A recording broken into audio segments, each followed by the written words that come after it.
We're still talking about opposition unity or the lack of it. And yet a November 2025 survey found that a majority of voting-age Filipinos supported the November 30 rallies. And we're all still picking our way through the ruins of team unity. And yet a large plurality of voting-age Filipinos favor ex-President Rodrigo Duterte remaining in The Hague to face trial. As people say nowadays, make it make sense. Hi, I'm John Nery and you are in the public square.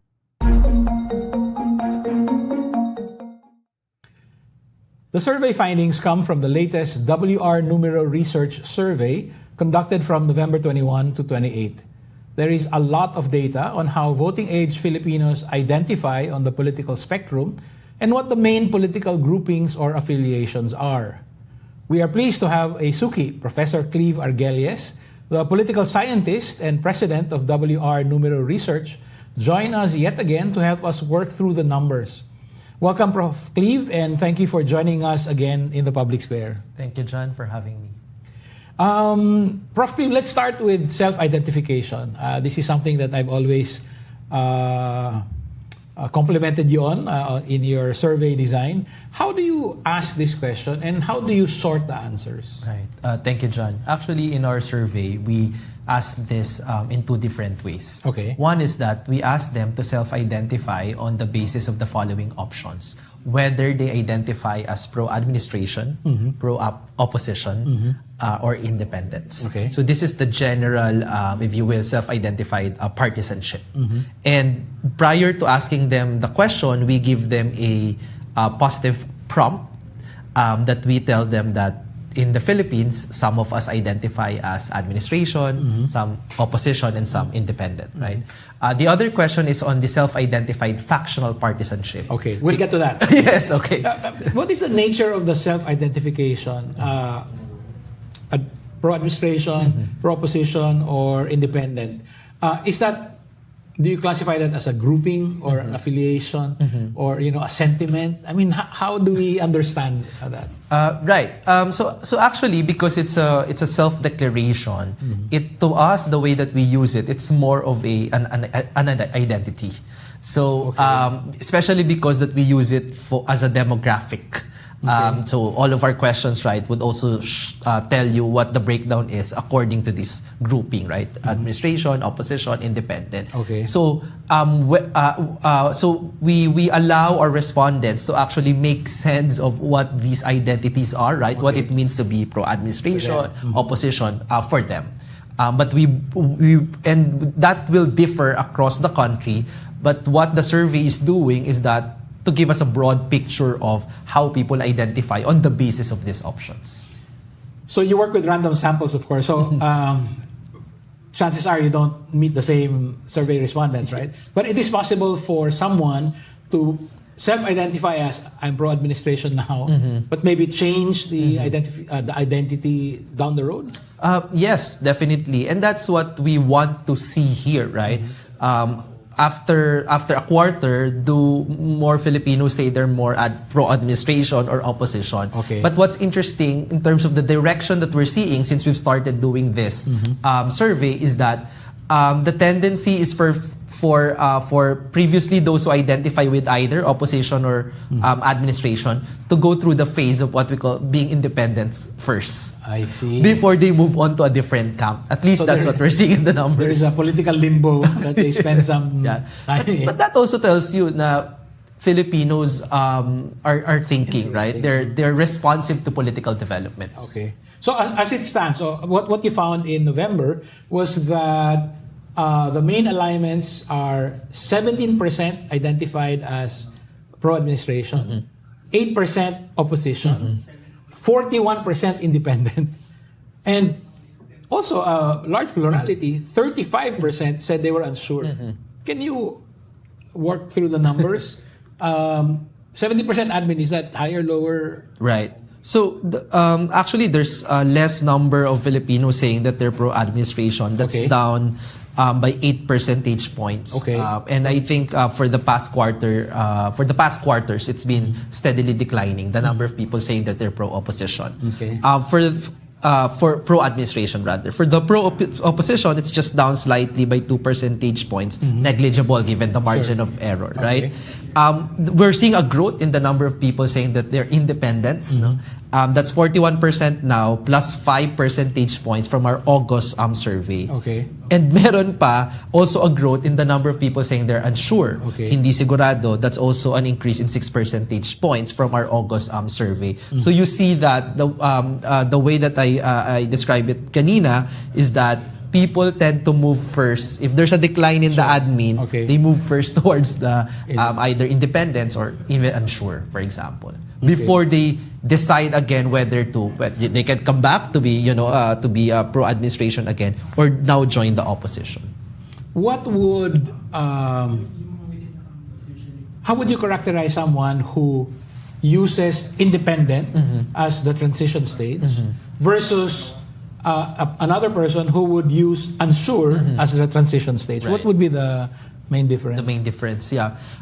So actually, if we look at the responses of those who identify as an independent in the other survey items, what we see is that they're just they don't necessarily want to say that they're administration or opposition, but their choices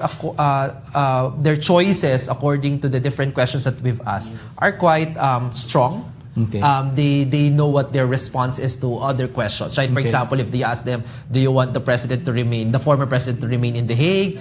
Do you want, what are your policy priorities? But those who are unsure generally are also quite unsure in so many other things. So that's the main difference. It could be like really two different transition stages for two types of voting age Filipino.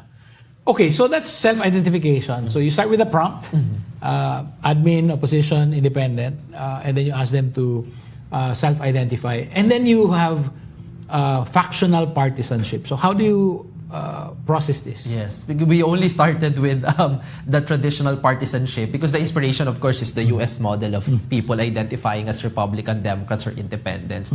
But we've realized that it's the way to be able to do that here in the Philippines is not only to ask whether they're pro-admin or opposition, but to also focus on political factionalism, political factions, right? Because unfortunately, this is what stands for as political parties, quote-unquote, in the country, right? So we also give them a prompt, the same prompt that in the Philippines, there are some of us who identify as pro-Duterte, pro-Marcos, pro-opposition, or independents, and then ask them to choose how they identify according to that option. For the pro-opposition, it's kind of like unique as an option because we identify not only a single leader, but we identify multiple leaders of the opposition. So, former Vice President Leni Robredo, Senator Risa Ontiveros, and Senator Bam Aquino.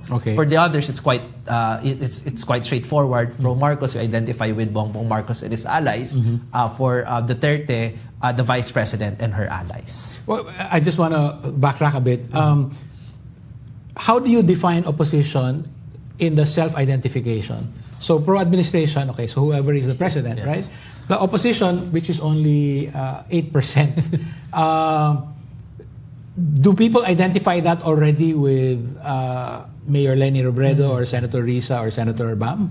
Yeah. So no, actually, no. Especially since the collapse of the unit team, we see respondents also being quite confused as to how they identify themselves. Because prior to the collapse of the unit team, of course, if you're with Marcos or Duterte, you just say you're pro-administration. But now it gets a little bit more confusing because not only those who are coming from the traditional opposition are saying that they're opposition, but sometimes it's also coming from the other factions, like the pro-Dutertes, for example. So it is possible that a person who voted for Marcos because she was a Sara Duterte supporter would no longer self-identify as pro-administration, but would identify as independent, not as opposition. Yes, John. And I think because although it's an identity, it's an identity based on your attitude towards the administration. Because the first option is always going to be, are you pro-administration, right? And I think if you hear that kind of question, the question that you're being asked is that, do you support the administration? If not, what are the other options available to me?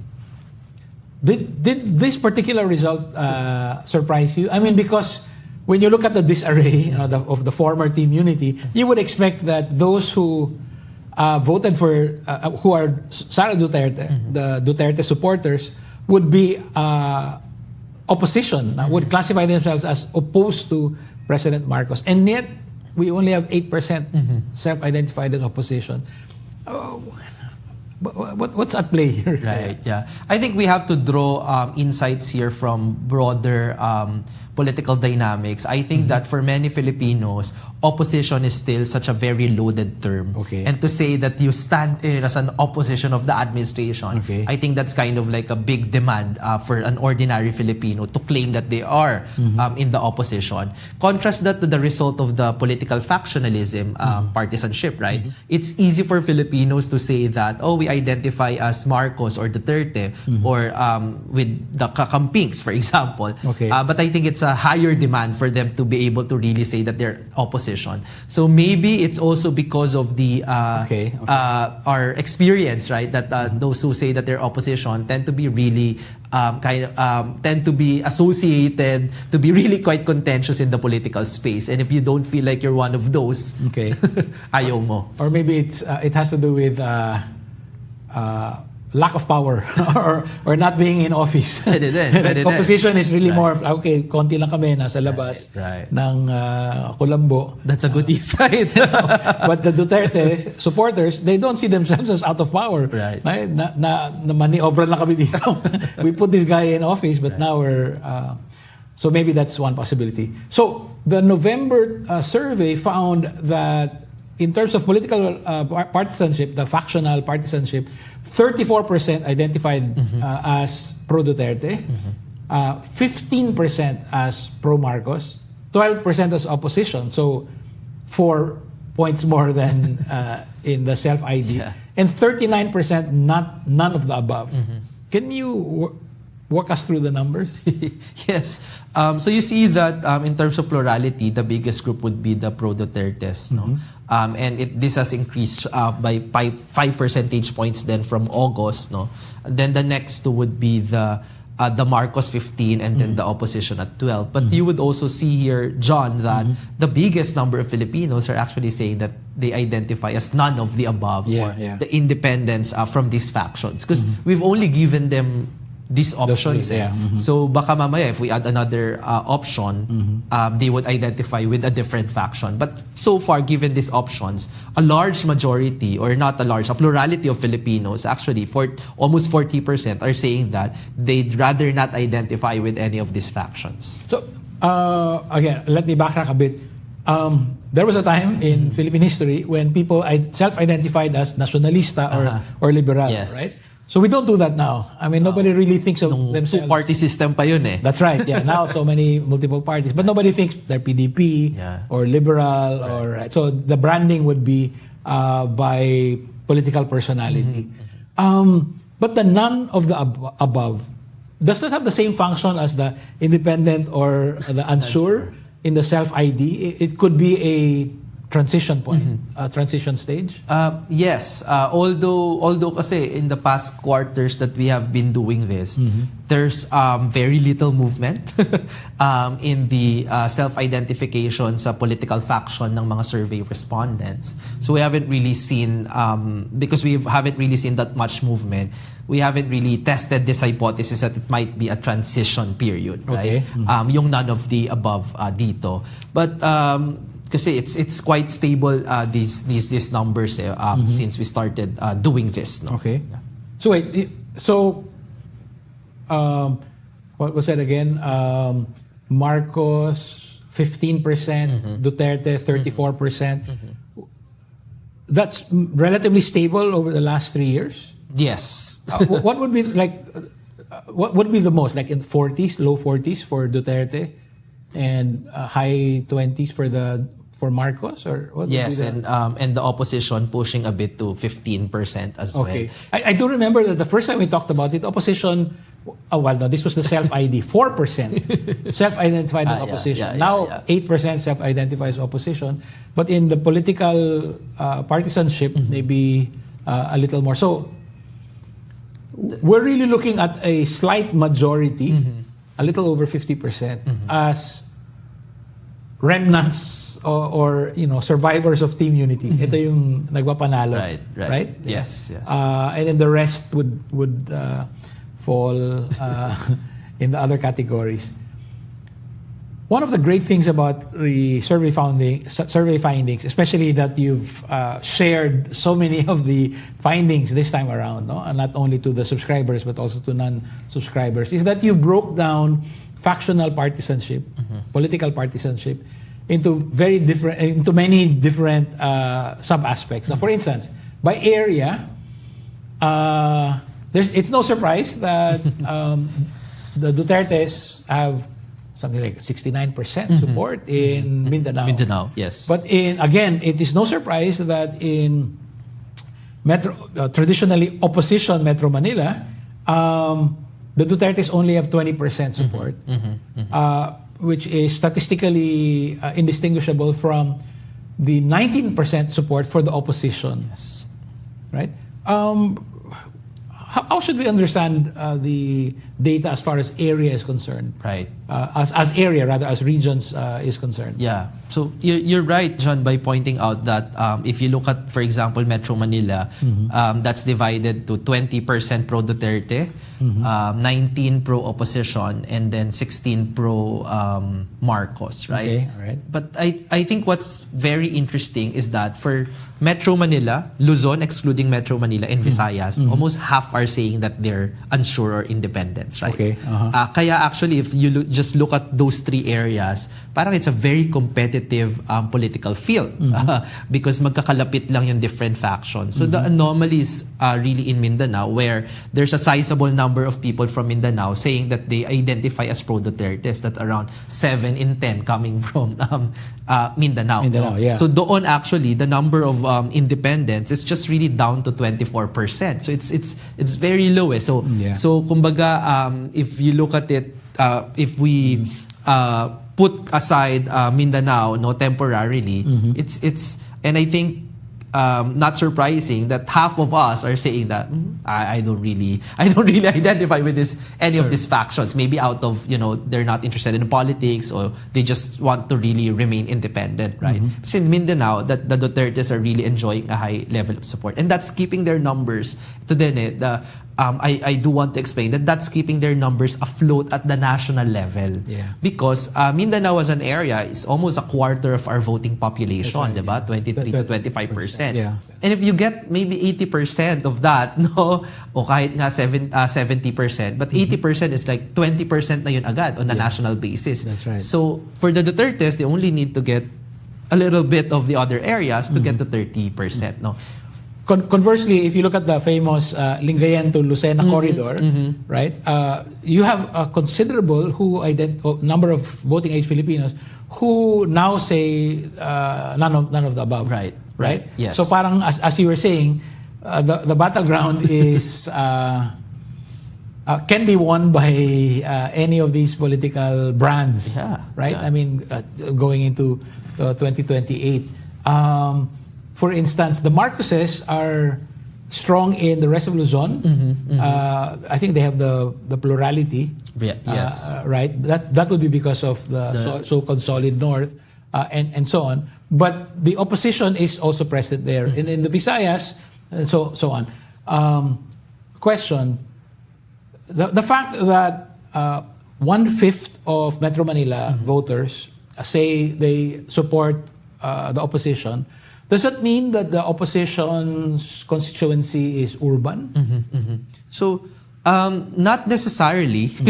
If you look at the Metro Manila and look at how the barangays, for example, voted in the 2025 midterm elections, Bayan party list really did well in the party list elections. No, so if you just look at that, then you'll probably say, okay, the opposition is largely an urban based phenomenon, right? But you also see that a sizable number are actually from the rest of Luzon and Visayas, and many of those areas are rural. Especially halimbawa, in the rest of Luzon kasi the way to look at it is South Luzon is where the opposition support is concentrated, Bicol area, no? And understandably so given the influence of former VP Leni Robredo. And that's a heavy rural area. Visayas, it's going to be the Panay Island, it's Iloilo and neighboring provinces. And that's also, marami ding barangays are rural. Okay. So actually, based on the surveys that we have been doing, an average opposition is more likely to be in a rural area than in an urban one. But of course, if your basis of perception is that in Metro Manila, are there more people here saying that they identify with the opposition? Of course, there would be, right? By age, the factional partisanship numbers are even more interesting because 44%, so a large plurality, of those 30 and below, 30 years old and below, support the Dutertes.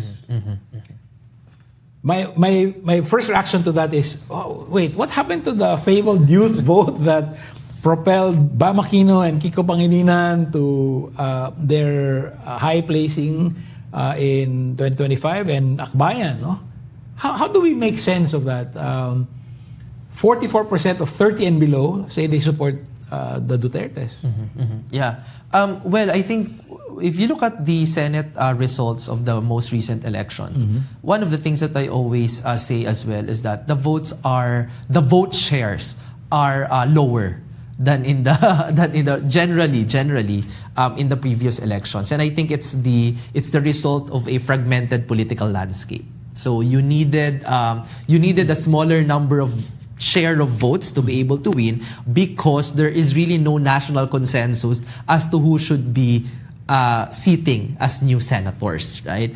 So that means that when we imagine that Kiko and Bam, for example, that they were voted by the Gen Zs, I think the other way to look at it is that how many of the Gen Zs supported Kiko and Bam? And is it enough, for example, based on the survey, if we assume it remained the same, that it's 15%, Okay. and the 30 and below is they are 6 and 10 voters.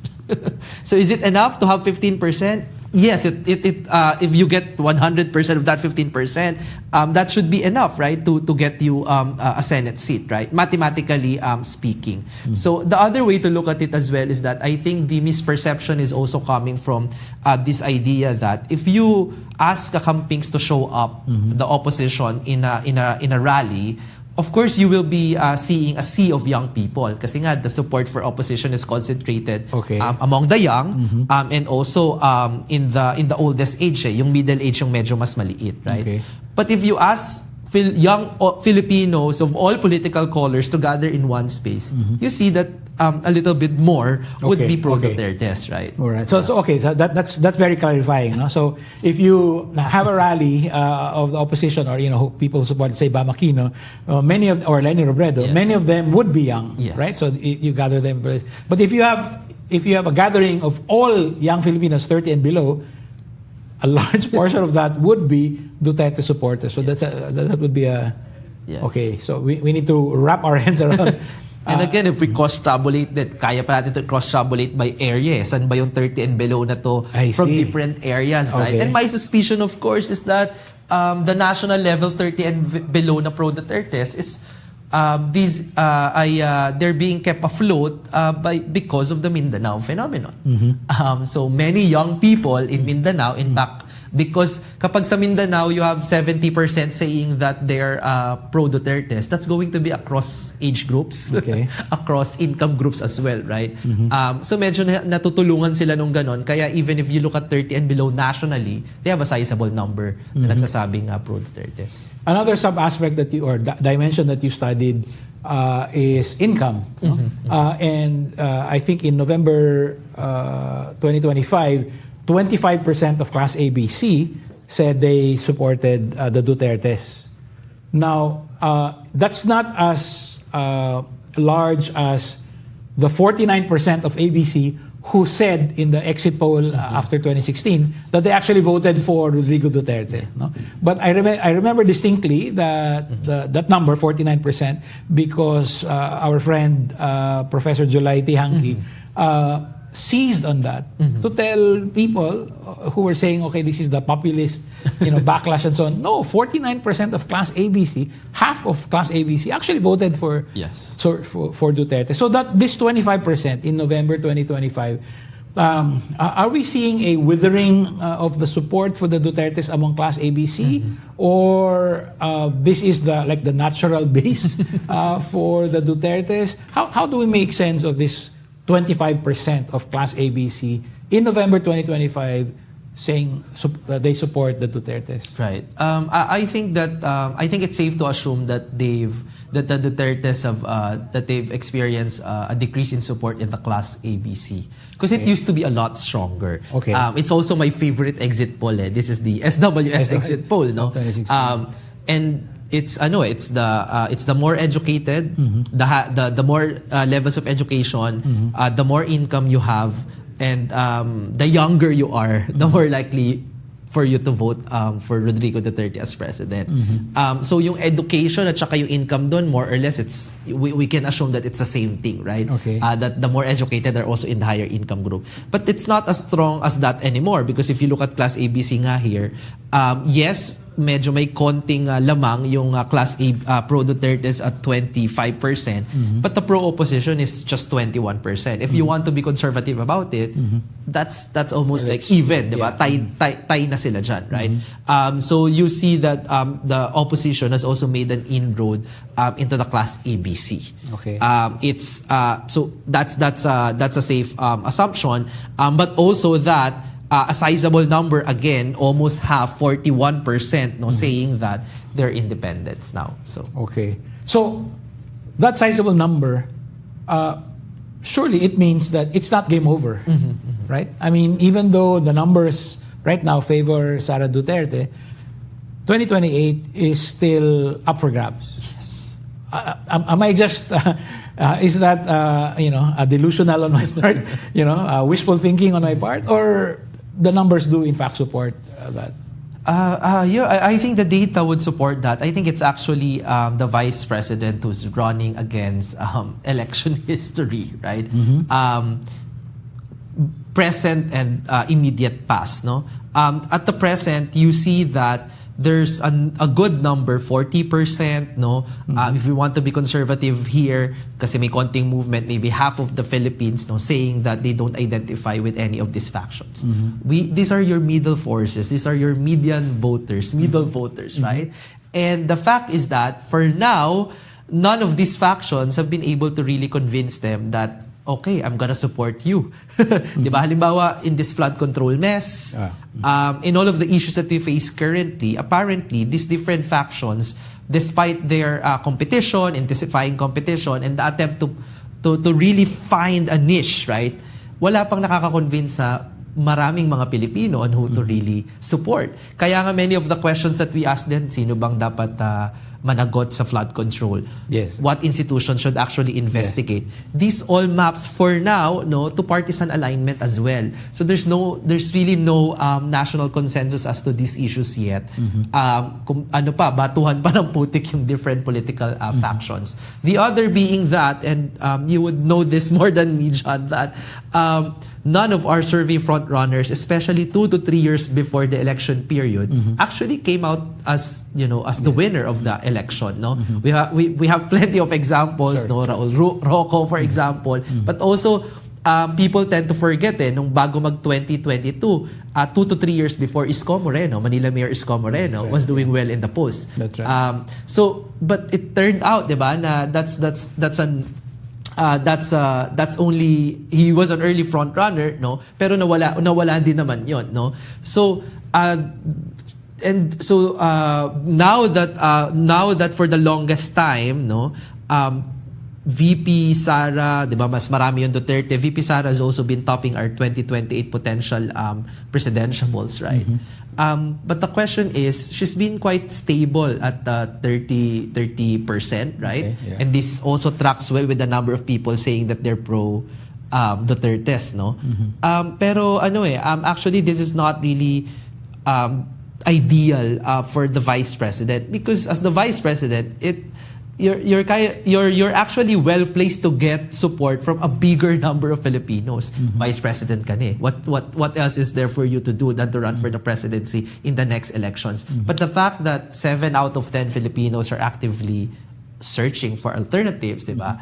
I would say that this is still going to be an open elections in 2028. So in terms of recent political history, Sara Duterte would do well perhaps to study what happened to Vice President Binay, who I think had even higher numbers than she does now. Yeah. And yet in the end, lost to her own father, right? So there is that. But this is not to gainsay that she has an advantage, no? I mean, name recall, survey frontrunner status, and so on. My next question has to do with the 15% of the Marcos bloc. What is the future of this 15%? Marcos is not running in 2028. He cannot run. I don't know if he will field another Marcos or Romualdez, or will, hitch his star to another political brand.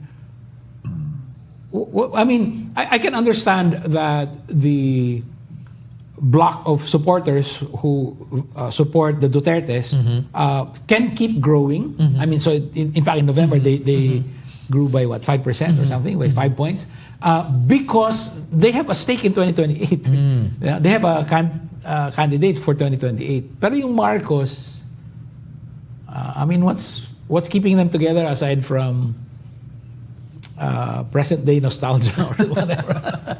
What's the future of the Marcos bloc? Yeah, so actually, for the Marcos bloc, even if and that's still an open question, President Bongbong Marcos survives his presidency, their next problem is going to be the successor. No? Yeah. So we've also introduced si Sec John Vic Remulla, rumored to be probably the successor, Mayor Benjamin Magalong, but they didn't perform really well, in the survey. But it's a long list pa naman, so we have no idea how they will do in the final list, right?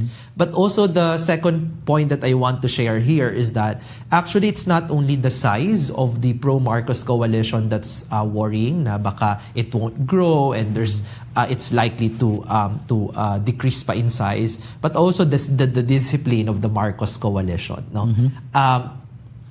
So we look at the 2025 pre-election survey that we did and actually studied if you are a pro-Duterte, how likely are you going to vote straight for Duterte senators? If you're pro-opposition, how? And then for the Marcos. And it's the weakest for the pro-Marcos.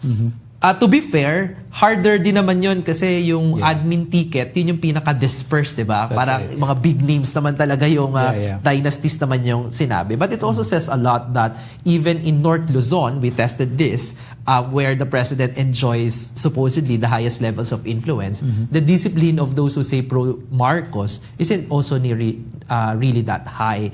If you contrast this to the discipline of the pro-Duterte bloc, you'd be surprised how disciplined they are as voters, basta sinabi ni Inday, they're gonna para more or less strong endorsement. The Cebu, the Senate results in Cebu is probably the most telling example, diba?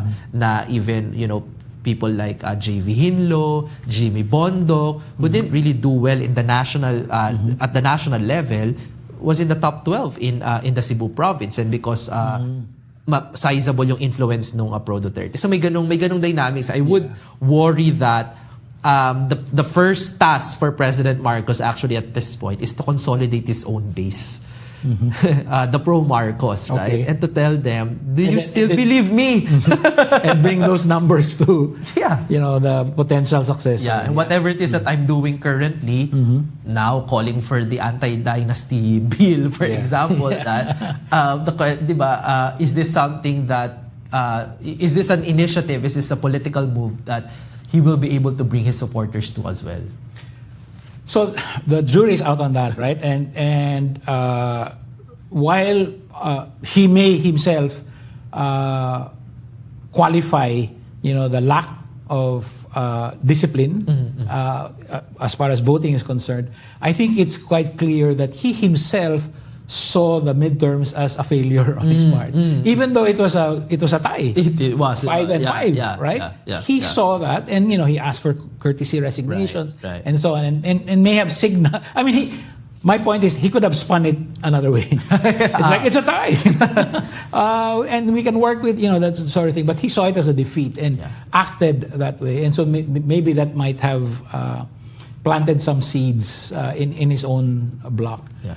Before we talk about, I just want to add, and to be fair also, that I think to be really technical about it, it's harder for you to say you're pro Marcos in a question like this, because that means that do you support the administration? So mas mahirap kasi that means, are you happy with the administration? Is your life better under this administration? As opposed to saying you're pro Duterte or even pro opposition, because they're not running the government. And this is also the case when we discuss, for example, the performance ratings of the president, the vice president. It's not exactly comparable kasi we asked them how are you or whether you're satisfied with the performance of the president and the responsibilities of the president. That's enormous, diba? Entire government. But if you ask, are you happy with the vice president's performance? Pero ano ba kasi yung panunungkulan lang din ng vice president, diba? So apples and oranges yan. So we have to remind ourselves as well that at this point, marami na talagang barriers for people to say that they're pro Marcos. Parang mga structural barriers as opposed to the other factions. I see. Now, as far we're looking at the 15% Marcos bloc as of November. There's a 12% opposition bloc. What's the future for that bloc? How can they grow their numbers? Yeah, actually, there are for the opposition. I think what you would really see in the other survey items is that their agenda and the things that resonate with them do not necessarily resonate with other factions, including the independents. So I think it's the most important that they pay attention to what is the gap between them and the independents. Kasi you would want to get those that it's harder syempre to get na the pro Marcos and the pro Dutertes, right? So for example, in terms of just the policy priorities, no, there's a difference. Corruption is at the top of the agenda of those who say they're pro opposition, and as expected, right, yung sa flood control, no. Pero if you look at the independents, it's wages, it's the prices of goods, no. So may konting gap, no, into what they've pay most attention to. And I think it's the same for the other survey items na they need to understand and they really need to win the hearts of these middle forces. And I think that's also true for the other factions, right? How do you get them? So corruption is not the issue that cuts across all colors? If you ask Filipinos whether they're worried about corruption, then there's a universal take on that. They're very much worried, right? Which explains why 59% said they supported the November 30 rally. Yes, 59%. It's like a general question, right? Yeah. We even have a more general question. Are you worried about this scandal? And 88% said that they're worried, right? Okay, all right. But it's like the West Philippines Sea issue.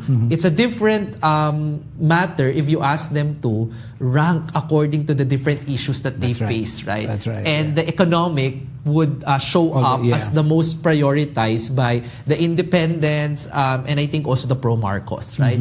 The opposition, of course, it's the corruption, and it has always been at that level. Mataas talaga yan for the pro-opposition. And then for the pro-Dutertes, what differentiates them from the others is that they're also economics focused, but you have the crime and the drugs as the mainstay of their agenda. So syempre the pro-opposition is also parang they're also saying naman that economic issues are very much important, right? But the difference is the mix. It's econ plus corruption. The independent is mostly economics. The Marcos is mostly economics as well, and the Dutertes would be economics plus crime and drugs. So this is one of the most fascinating slides actually in the latest set of findings. No, you have Filipinos' policy priorities by factional partisanship. So if you're a pro-Duterte, so you were looking at 34% of the voting age, of the total number of voters. Their top 5 would be increasing workers' wages, 38%, lowering the prices of food, 32%, combating corruption, 31%, combating poverty, 28%, fighting illegal drugs and crime, 26%. It's not even in the it's in the top 5, right? But it's not the top, right? So it would. So the corruption and other wrongdoing is quote unquote only 31%. When you compare that with the opposition, holding accountable those involved in anomalous flood control projects, 34%. So that's not in the top 5 of the Dutertes. No? Lowering the prices of food, 31%. So same. Almost the same, 31%, 32% for the Dutertes. Increasing the wages of workers, 30%. Combating corruption, 24%. So the same as in the top 5. Fighting illegal drugs and crime, 24%. So the drugs and crime, that's also part of the opposition. It's also showing up. Opposition mix. No? On the other hand, the independent. So this would be probably people in a transition stage. No? Maybe they're looking to see... lowering the prices of food, 35%. Increasing the wages of workers, 33%. So that's on opposition issue. Combating corruption, 27%. Creation of jobs and livelihood, 23%. Strengthening preparedness, 21%. So not drugs and crime. Yes. There. So first of all, I find this fascinating, the different ways of... mixing of arranging the eggs in your basket. But I do remember that in 2016, the Duterte campaign was able to make drugs and crime their ticket to Malacanang, even though it wasn't even in the top 7 of concerns as polled by Pulse Asia. And I do remember talking to Pompey Lavinia, who was social media manager for the Duterte campaign then, and saying, look, this is what we did. It wasn't even the top 7, but we were able to make noise about drugs and crime. So it is also about, in a way, narrative capacity. Yes. Right? Yes. Yes, electoral capacity. Yes, financial wherewithal and so on. But it's also about making people care about what you care about the most. Yes. And narrative capacity, kasama ba dyan yung disinformation networks? Maybe, no? Pero, yes. So, I think there are 2 types of politicians in the modern 2 types of modern politicians. One is, you are very responsive to surveys, to data, no? And then whatever it is that the data would say, no? And I've seen some presidentiables are quite this is this is their type, no, that they really just package whatever it is that they want to say according to what resonates with the most number of people, right? Kaya sometimes it comes out as inauthentic, right? Kasi it's data, it's just data, right? But the second type is someone who says that I want to create my own constituency, develop a base, right? And syempre there will be a stronger relationship kasi you started from scratch, no? And in fact, I would say that the Vice President Leni Robredo is somewhat in this type, no? But also the former President Rodrigo Duterte in this type, no? The way that they started their campaigns, no? So hindi sila masyadong what would be described as bumubuntot lang sa survey, bumubuntot lang sa data, no? They have a different approach. Another of your findings was preferential choices, no, for president according to factional partisanship. And I see that Leni Robredo is still, I think, the choice of over 50%. Yes, in the of those who classify themselves as opposition. So that would be the 12%, right? So I don't know what that means for the opposition. I mean, she has said that she's not running. She said that when she filed her certificate of candidacy for Naga. There might be I don't know what happened, but I think there's an attempt to petition her, right? To get a signature campaign going. I when I first heard of that, I thought, okay, it doesn't hurt because that helps oil the gears, no? Your campaign machinery is being tested and so on. Get people to start thinking about 2028. So maybe it doesn't hurt, right? Looking at this, am I right? I mean, should the opposition start thinking of looking for another candidate? Because right now it's still prohibitive to the others. Parang wow, ang taas ng barrier. Yes. I as an observer, I think the challenge really is with Naga City Mayor Leni Robredo. If she's not running, I think this is the best time, or actually you're just playing catch up, to actually really finally declare that I'm not running. Okay. And siguro anoint na lang the successor. Because what it shows, what these numbers are telling us, and this has been consistent in the past quarters as well, is that the hearts, the minds, the imagination of our opposition, it's still with her, right? So they're really waiting for her to decide on this. Pero nga dyan, baka she might run. Kasi it's just easy to tell naman na I'm 100% not going to run. Please support Senator Risa Ontiveros, Senator Bam Aquino, or whoever the opposition candidate in 2028 will be, right? So maybe it's also a wait and see attitude. Kaya she still can't declare, no, with finality. Although she's made the statement naman, diba, na hindi na siya tatakbo. And yun din yung for other opposition candidates, whether that's Senator Risa, diba, or Sen Bam, or even Sen Kiko, their main challenge is parang kay Marcos to consolidate the base first, diba? Will they be able to get that 15% of the opposition? And hindi pa yun diba? It's not that's not a settled question, because we're very personalistic. We're not assured that this same number would also go for whoever replaces the former vice president, diba? Yeah. So I'm thinking that maybe we shouldn't look at the current 34%, but maybe a little higher. Duterte himself in 2016 won with 39% of the vote. So maybe that would be something that Sara Duterte can duplicate, no? I mean, based on the 34%, and then maybe she can get some of the independents or the unsures to move. Right? So, for anyone hoping to beat her, I think they have to go beyond the 40%, right?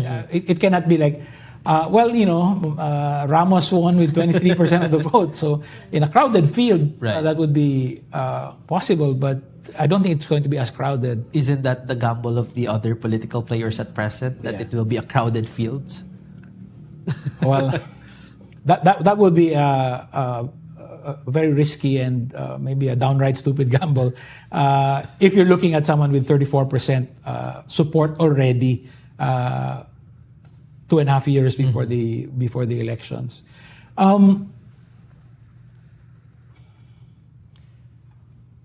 I have so many more questions, but we're running long. Maybe I can just ask you this. So flood control, the corruption issue. Okay, people in general, right? We support the attempts. So, for instance, the ICI, only a few, relatively few know about it, but they support that and so on. So in general, I don't think you can argue people want some resolution to that. Maybe they want some arrests before Christmas, right? But that's not going to be the number one issue. Maybe it has to be something closer to the gut.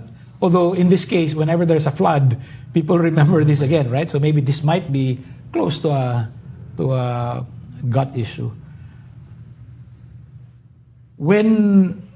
I think the last time that you were here, I did ask you a couple of months ago. So this was after the State of the Nation address of President Marcos Jr., where he said, "Mahiya naman kayo," and he called for this, right?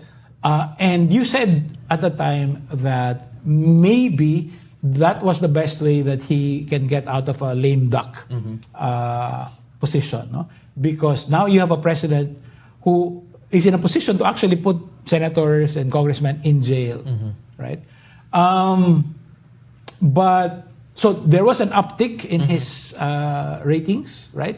the August issue, the August survey captured that, right? Yes. But now he's gone down, and maybe because it's taking so long, no major arrests so far. At least by the time the survey was taken. My question is, if in August Marcos was in a position to change the narrative, to control the narrative, he doesn't seem to be in that position now. No? Did the reality on the ground change, or did he fail with the narrative, with the control of the narrative? That's why he's in this situation. Kaya nangyari.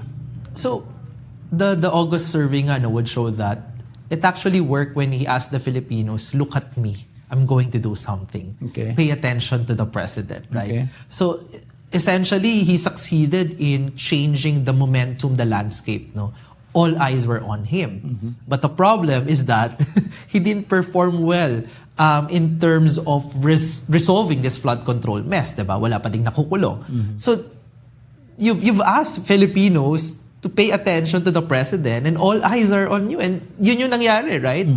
He enjoyed public attention, and for some comes pa nga public support for the investigations that the administration is about to do. But the progress of that investigation so far isn't really that fruitful. And therefore, sinong sisisihin ng mga tao, diba? I think it would also be him because he asked for that attention as well. Okay. So, he got the momentum that he wanted but also lost it. And now he's being penalized for that, no? So you see him as, on our question on flood control accountability, siya yung top, no? That's right. I blame President Marcos, that's diba? Right, yeah. And for better or for worse, in Philippine politics, the presidency is really a powerful figure, diba? Sabi nga nila, diba, walang dahon na babagsak sa bansang to nang hindi inutos ng Malacanang. But that's really our model of presidency for the longest time. And of course, if there is a big scandal like this, all eyes are also on the president. Will he be able to change this? Will he be able to regain public support, political capital? I don't know, but I think he's trying, no? And the latest attempt is to be the Marcos, sabi ko, the Marcos Senior and the Marcos the Reformist na ba? Calling for itong mga very significant political reforms. I think he knows now that the flood control mess, it backfired. Probably also why he's losing enthusiasm to support the ICI. Sabi nga ni Senator Ping Lacson, hindi niya daw maintindihan why Malacanang is suddenly losing interest in the ICI. Maybe now it's the Malacanang is really shifting towards a new project to ensure that the president will not be lame duck. Do you get, maybe last question, do you get the sense that in a way he's still trying to reach out to the 34% who support the Dutertes? And if that's true, should he stop doing that? I mean, should he give up on them? They're not going to change their minds.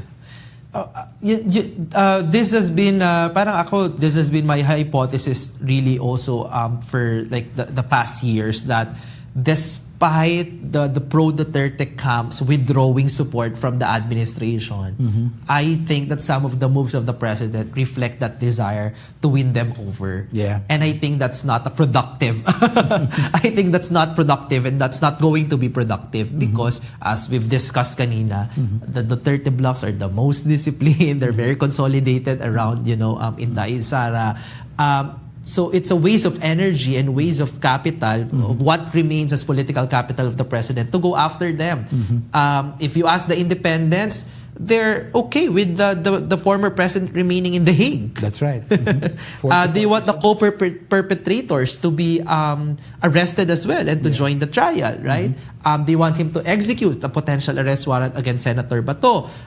They want the flood control mess resolved as well. For the independents, the primary responsible are the government agencies, DPAM, DPWH. It's not him, right? So there's so much that he can do actually within his term, within his powers, to court this independence. So why waste all that effort going after the Dutertes? That is the question. Professor Cleve Arguelles, thank you for helping us make sense of the latest survey findings. Thank you very much. Thank you, John. And that's it for us today. The next step for engaged citizens is to take a more active part in the defense of democracy. Please download the Rappler Communities app and join the chat room of your choice. And if you haven't yet, subscribe to Rappler Plus. Thank you. This is John Nery. See you in the public square.